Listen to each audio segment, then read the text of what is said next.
Bom dia, graça e paz a todos. Quero convidar você a abrir a tua Bíblia em Gênesis capítulo 45. Nós vamos falar hoje acerca de um tema que envolve a provisão de Deus, a providência de Deus. E esse capítulo que nós vamos estar falando, dos que contam a história, de José, sem dúvida alguma, é o capítulo que carrega mais fortes e profundas emoções.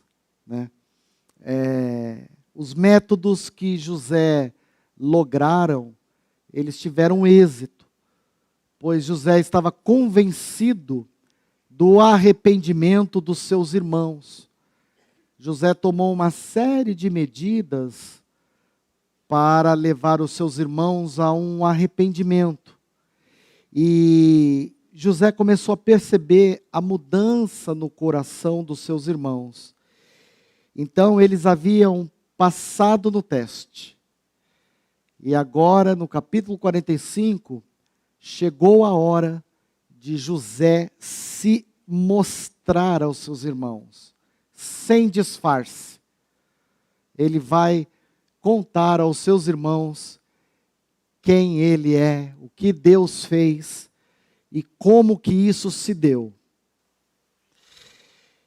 Imagina você, José, com o rosto banhado em lágrimas. Ele se dirige aos seus irmãos e faz uma revelação surpreendente. Ele diz: eu sou José.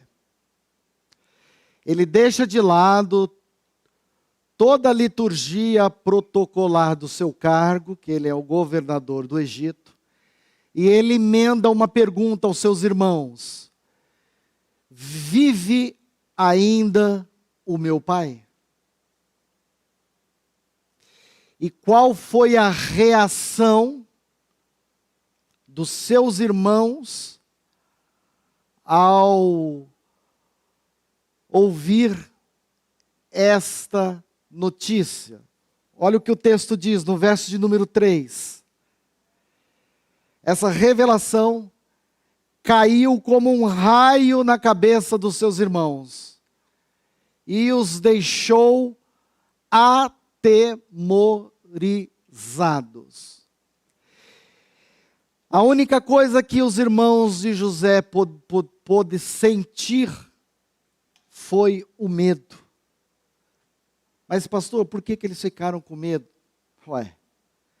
Eles haviam vendido José como escravo. Eles haviam dito ao seu pai Jacó que o José estava morto. E agora eles estão diante daquele que nada mais, nada menos, é só o governador do maior império do mundo, do Egito. Eles ficaram, a Bíblia diz, sem poder responder. Ficaram calados, porque eles estavam diante de uma autoridade que eles haviam prejudicado há 22 anos atrás. Então, diante dessa revelação de José, os seus irmãos ficaram com medo. Sabe por quê? Porque o medo sempre nos apanha, porque o medo é a expressão do sentimento de culpa. Pessoas que têm culpa no cartório ficam com medo. Mas pessoas que estão diante de Deus em pureza de coração, sentem paz, não sentem medo. Essa é a diferença. Esse é o estrago que a culpa faz nas nossas vidas. E não foi diferente com os irmãos de José. Não é porque agora eu sou o governador dessa terra, o homem coberto de autoridade, que eu vou me vingar de vocês que não podem me oferecer nada. José representa o coração do Evangelho no livro de Gênesis. O Evangelho de Jesus é perdão, é graça. E aí diz o texto então: vocês podem se achegar a mim. Eu sou o José. Eu sou o irmão de vocês, a quem vocês um dia me venderam para o Egito. E aí José então, ele emenda um discurso, e esse discurso que José faz até o versículo 9, ele é determinado por 3 dimensões sobre a confiança em Deus. E a primeira dimensão envolve o passado. José diz aos seus irmãos: olha, foi para a conservação da vida que Deus me enviou diante de vocês. Vocês não fiquem tristes. Vocês não precisam ficar irritados por ter me vendido. Ou seja, é como se José falasse aos seus irmãos: irmãos, aquela venda cruel de 22 anos atrás se tornou uma bênção para mim. Porque Deus interviu na história. Deus me fez parar na casa de um oficial. Na casa do oficial, do Potifar, o inimigo armou um laço para mim. A esposa dele fez uma denúncia de assédio sem eu nunca ter tocado nela. Eu fui parar na prisão. Eu fiquei 2 anos preso. Mas eu não perdi a minha fé. Eu continuei crente. Eu continuei crendo que Deus tem as rédeas da história na mão. E que nada escapa do controle de Deus. Segunda coisa no texto, envolvendo o passado, ele diz: olha, quer saber do mais?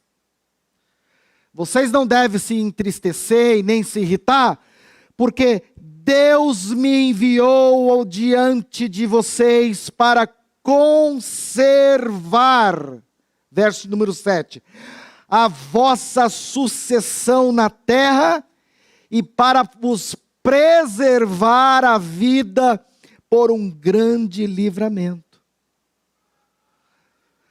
O que José está dizendo a seus irmãos é que Deus enviou ele para o Egito a fim de possibilitar a sobrevivência do mundo, inclusive a deles. José foi levantado como um grande líder em tempo de crise. A crise revela quem são os grandes líderes. Quando você enfrenta uma grande crise, que você tem que tomar decisões, que você tem que pensar, que você tem que orar, que você tem que buscar a Deus, é a crise que vai forjar você como um grande líder. E foi isso que aconteceu na vida de José. Terceiro, verso de número 8.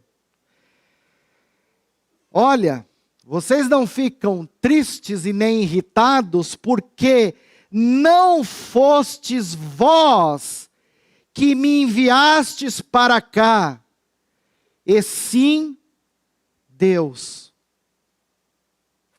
Ou seja, José está exortando os seus irmãos a não deixar que as memórias da culpa se forme na cabeça deles, para que tirasse a alegria desse encontro.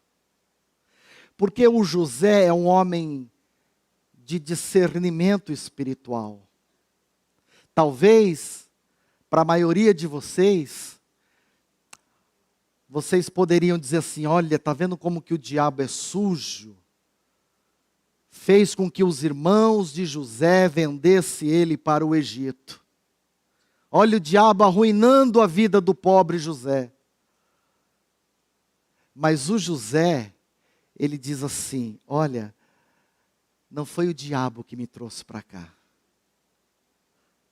Aquela venda não foi vocês, mas foi o meu próprio Deus que me trouxe para cá, para este momento de crise, para eu ser bênção na casa de vocês, para eu garantir a sobrevivência de vocês, para eu preservar o bom nome do pai de vocês. Por isso, meus irmãos, que a gente precisa olhar para o passado, não com um olhar de culpa, mas por quê? Por que aquilo aconteceu comigo, pastor? Por quê? Por quê? Irmão, há muitas coisas que acontecem no nosso passado que a gente tributa ao diabo, sendo que muitas vezes é o próprio Deus que está por trás, para nos forjar, para nos levar a um outro patamar, um outro nível de relação com Ele. Então, José está se revelando aos seus irmãos, em choro, em lágrimas, e ele está dizendo que enquanto ele esteve no Egito, ele confiou em Deus e que ele está totalmente seguro em relação ao passado dele. Ele não olha para o passado de forma se vitimizando, ele olha para o passado com consciência que foi Deus que conduziu ele, foi Deus que pôs adiante dele, foi Deus que levou ele para lá. Uma outra dimensão envolve o presente. Para descrever aos seus irmãos a sua atual posição no Egito, no presente, José destaca a sua tríplice honra. Ele diz assim: a primeira, olha, foi Deus que me pôs por pai de Faraó. Isso significa que José, por pai de Faraó, ele se tornou o conselheiro de Faraó. O José era uma pessoa totalmente confiável, a ponto da maior autoridade no Egito, que é o Faraó, tê-lo como um conselheiro. José está dizendo aos seus irmãos em lágrimas: tenho mais, Deus me pôs como Senhor de toda a sua casa. Ou seja, eu tenho autoridade máxima no Egito. Abaixo de Faraó está eu.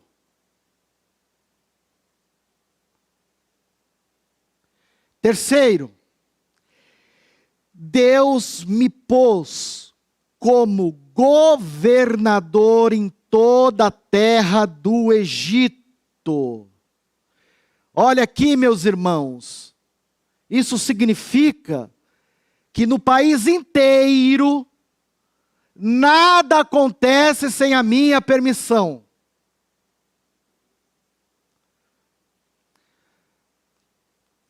E o texto registra que eles estavam atemorizados, estavam com medo, mas meu Deus, agora o homem é o conselheiro do Faraó. O homem é o governador de toda a terra do Egito. É o senhor de tudo, da casa, de tudo, dos bens, tudo. Agora lascou para o nosso lado. Agora o nosso irmão vai botar nós na cadeia. Agora nós vamos ser escravo dele para o resto da vida. Mas há aqui também uma terceira dimensão da confiança de José. Nessa terceira parte do discurso, José transforma os seus irmãos em mensageiros e manda uma mensagem. Ele diz assim: olha, vocês se apressam, subam a Canaã, vai até a casa do meu pai, diga ao meu pai, assim manda dizer teu filho José. Deus me pôs senhor de toda a terra do Egito. Vocês vão logo, vocês não demoram. Esse texto me faz acreditar que o meu futuro só se abre quando o meu passado é vencido e quando o meu presente é refeito. O futuro se abriu para a família. Eles venceram, José venceu aquele passado de dor. Ele não ficou se vitimizando. Ele não ficou botando culpa na sociedade, no Estado, ou nos irmãos que venderam. Não, ele deu a volta por cima. Porque ele confiou em Deus. Aqueles que confiam em Deus têm um futuro brilhante. E aí então, verso de número 10, José não apenas perdoa os seus irmãos, os irmãos estão com medo, até agora eles não falam nada, não falaram nada. Eles estão, tremendo na base. E o José todo comovido, em lágrimas, em choro, olhando para eles. E aí então José não apenas perdoa eles, como também oferece dádivas maravilhosas. Quais são as ofertas que José oferece aos seus irmãos? Vejamos, a primeira delas, verso de número 10. Vocês habitarão na terra de Gósen.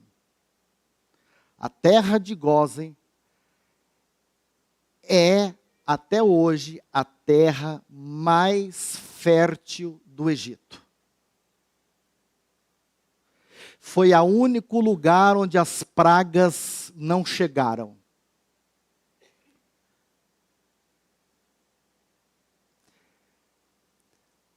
O que os irmãos de José mereciam era uma surra bem dada, cadeia neles. Mas José representa, aqui no livro de Gênesis, nesse texto, a graça de Deus. A graça de Deus não dá a nós o que nós merecemos. Por isso que a definição de graça é favor não merecido. Eu vou dar a melhor terra para vocês. E olha, não só darei a terra, como o meu coração eu também darei a vocês. Por isso eu faço questão que vocês fiquem perto de mim. Eu quero os teus filhos perto de mim. Eu quero os filhos dos teus filhos perto de mim. Eu quero os teus rebanhos perto de mim. Eu quero o teu gado perto de mim. Tudo quanto você estiver, pode ficar perto de mim. Se vocês ficarem perto de mim, vocês vão ser abençoados. Porque eu sou um homem abençoado por Deus. José está dizendo aos seus irmãos. Segundo, eu ainda sustentarei vocês. José alerta os seus irmãos que haveria mais 5 anos de estiagem, de fome. Contudo, José garante que se eles ficarem próximos, eles terão sustento e previsão nesse tempo de crise. Eu aprendo com esse texto que os verdadeiros líderes são aqueles que no tempo de crise protegem os seus liderados. Às vezes uma crise se instalou, um conflito, mas ele não corre da luta, ele fica lá e defende. Então os seus irmãos estão preocupados, né? Eles estão com medo. Lembra que o texto diz que eles estão atemorizados, e o José em lágrimas. Olha, vocês fizeram mal a mim, mas não tem problema, não tem problema. Hoje eu sou o governador do Egito, e eu não vou retribuir o mal para vocês. Eu vou dar a melhor terra para vocês. Eu vou sustentar vocês. Olha a terceira bênção aqui, verso de número 12. Veja Benjamim também, que sou eu mesmo quem vos fala. Vocês vão e anunciem a meu pai toda a minha glória no Egito. Tudo que vocês viram. Vocês se apressem e traga o meu pai aqui. O meu pai precisa ver aonde o filho dele chegou. Não há maior orgulho para um pai do que ver os seus filhos, subindo. Por isso que Deus, Ele quer olhar para nós e ver o nosso progresso, nossa evolução, nossa ascensão. Qual o pai que se alegra, que fica feliz em ver um filho fracassando, indo para trás? Tem algum pai aqui que falou assim, não, eu vou dar uma educação para o meu filho para fazer ele regredir na vida? Alguém fez? Ninguém faz isso. Nós criamos os nossos filhos para que os nossos filhos vão para frente. E agora chegou a hora do Jacó ver aonde o filho dele chegou. José é o tipo de filho que todo mundo gostaria de ter. Um filho que não é vingativo, um filho que não fica brigando por herança, um filho que não despreza os irmãos, um filho afetuoso, coração cheio de ternura, um filho que promete sustentar os irmãos mais pobres. O José é o filhão que vocês queriam ter. Ainda tem mais, no verso de número 14, essa cena expõe a anatomia da reconciliação, porque José, primeiro ele vai até o caçula, ele se lança no pescoço de Benjamim, que nessa época tinha 22 anos de idade, e ele chora abraçado com o irmão caçula. Meu irmão caçula, você está vivo. Puxa vida. Depois, o texto diz, ele vai e beija todos os irmãos, chorando sobre eles. Olha como que José é emotivo. Até aqui nesse texto, os irmãos de José estão todos mudos. Não falam nada, calados, intimidados. No entanto, depois do abraço, depois do beijo, depois do choro, os irmãos vieram falar com ele. Por quê? Porque nada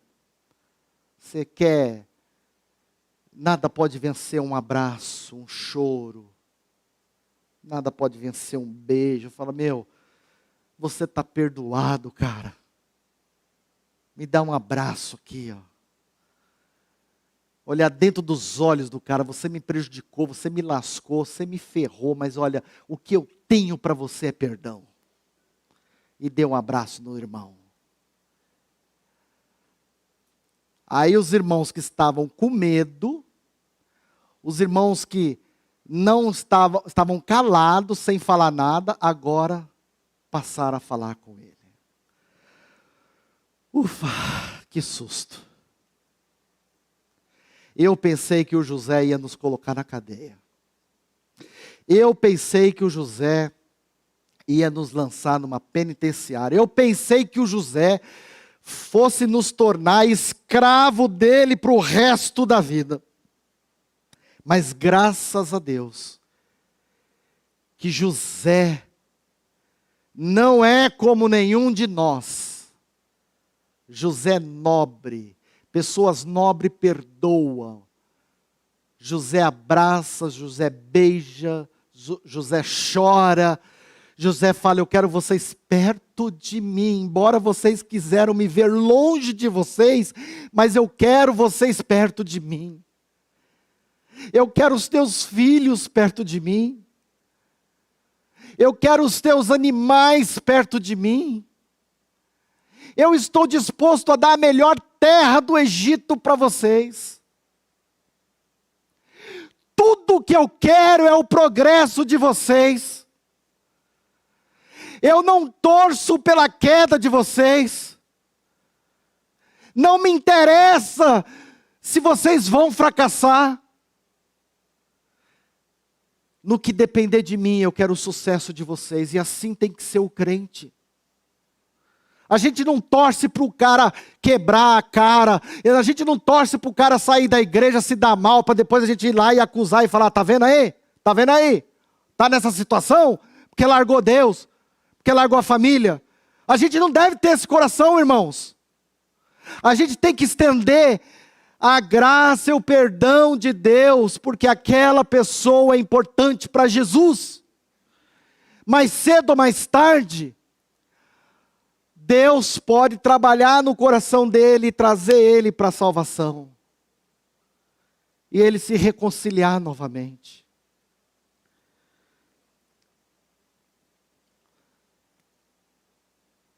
Imediatamente, imagino eu, José foi no Instagram, postou uma foto com a família, escreveu um Twitter para Faraó e a notícia chegou na casa do Faraó. O Faraó ficou sabendo que os irmãos de José vieram visitá-lo. E olha que interessante, a notícia, quando chega a Faraó,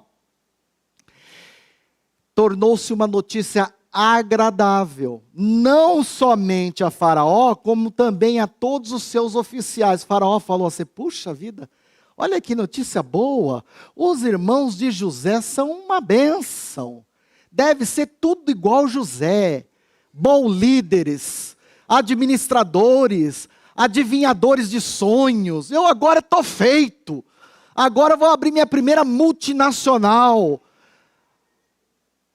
agora eu vou lançar foguetes à lua, eu tenho aqui uma equipe de gestores da melhor qualidade. Tadinho do Faraó, ele não sabia quem eram os irmãos de Faraó. Os irmãos de José vendia a mãe e mandava entregar delivery em casa.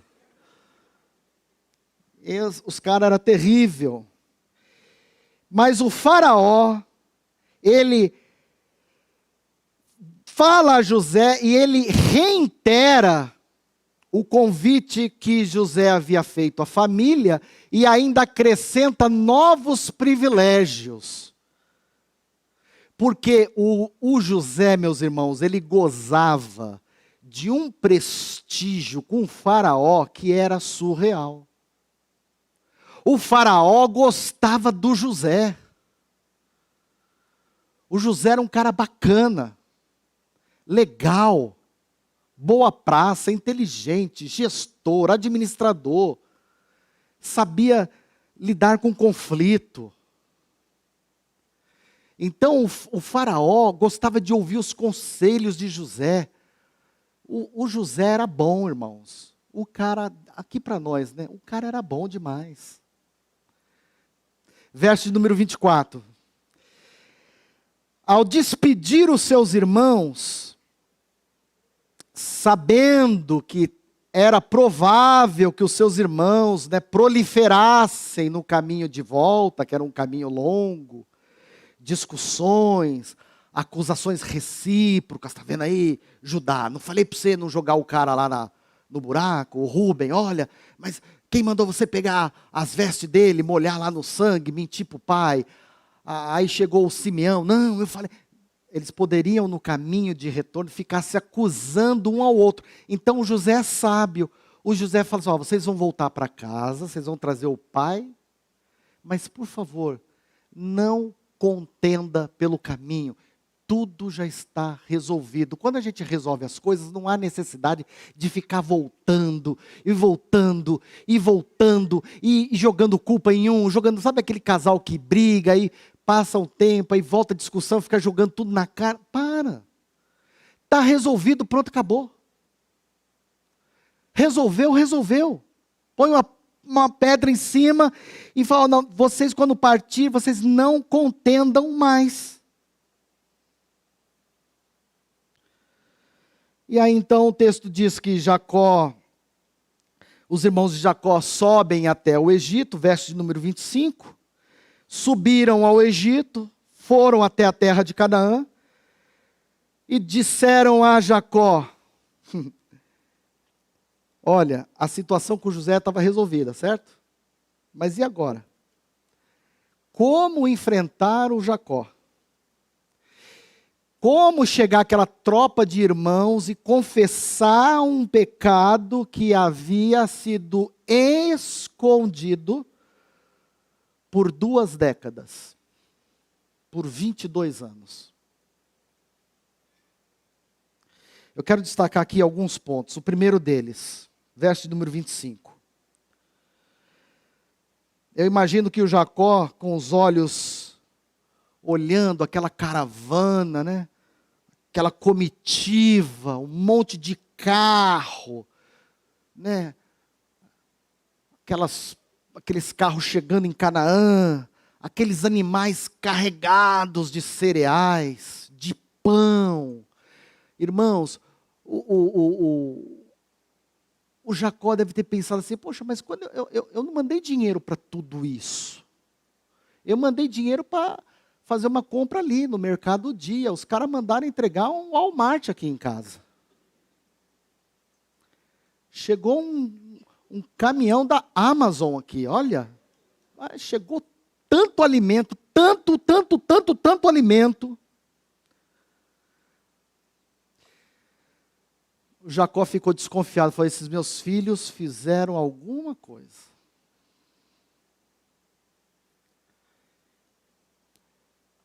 E aí, o texto disse que os filhos, sem qualquer prelúdio, como que tirando um peso que esmagavam eles por 22 anos, eles sem rodeio chegam para o pai e falam, pai, José ainda vive e é só o governador de toda a terra do Egito.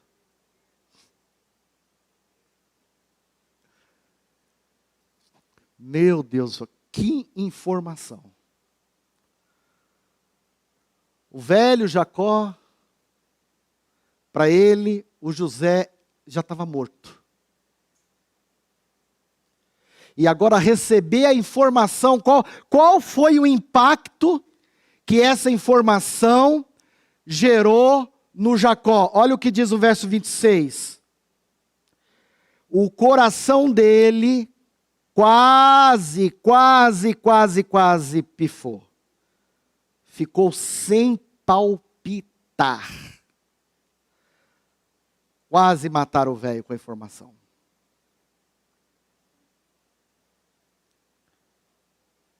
O texto diz que ele não lhe deu crédito. Não é possível, vocês estão mentindo para mim. Vocês estão mentindo para mim. Não, pai, o menino está vivo, agora ele é o governador do Egito. Inclusive, esses coisas aqui tudo, foi tudo o chefe dele que mandou. O chefe dele que mandou esses carros aí, esses caminhões aí, tudo com alimento, e falou, mandou a comitiva, mandou segurança, tal, os caras com aqueles negócios igual o pastor usa assim, olha aí, tô olhando, tudo. É para nós ir para lá, porque lá ele vai estar terra fértil para nós, lá ele vai dar comida com fartura para nós, lá ele vai, nossa pai, lá nós vamos assim, sabe, vai ser outro patamar, papai. Lá nós vamos ser uma família nobre, mas José, ele não estava morto?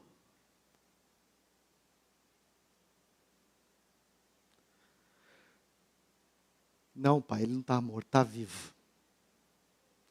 Não só está vivo, como toda a glória do Egito está sobre a sua cabeça.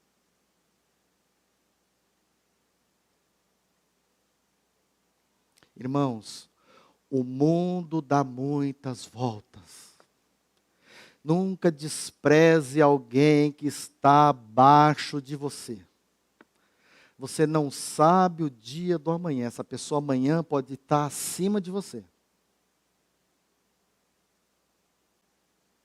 Irmãos, essa é uma história fascinante. Que esse espírito que esteve presente em José, esteja em cada um de nós. Não se vingue de ninguém, não maltrate ninguém, não queira prejudicar ninguém.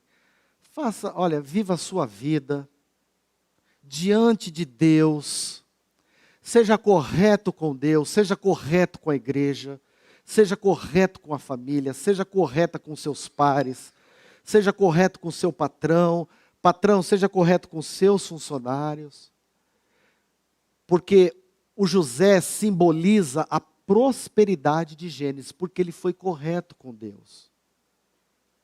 E aí, quando a gente se deleita em Deus, a Bíblia diz lá no livro de Salmo, deleita-te no Senhor e Ele satisfará os desejos que está onde? No teu coração. No teu coração. Poxa, você queria morar num bairro melhor, Deus te abençoou. Você queria estudar naquela faculdade, ser professor naquela instituição, Deus te abençoou. Você queria casar, Deus te abençoou com uma grande mulher, ou um grande homem. Cara, andar com Deus é a melhor campanha de prosperidade que um crente pode fazer. Não precisa ficar fazendo voto, não precisa ficar correndo atrás do sal grosso, do sal do Himalaia, do sal de Israel, do azeite das oliveiras. Não precisa nada disso. Precisa é andar com Deus. Ande com Deus e as bênçãos te alcançarão. Se distancie de Deus e as bênçãos se ausentarão da sua vida. É uma escolha. É uma decisão. Eu tomei uma decisão na minha vida, 30 anos atrás, de me batizar, de ir para a igreja. Foi uma decisão que eu tomei. Aí depois veio o chamado pastoral, Deus me chamou para o ministério, foi outra decisão que eu tomei, e vim para o ministério. Irmãos, foram decisões abençoadas, que Deus tanto me abençoou. Eu conheci tanta gente, Deus me deu oportunidades que talvez eu não teria em outros ambientes ou outras circunstâncias. Ande com Deus.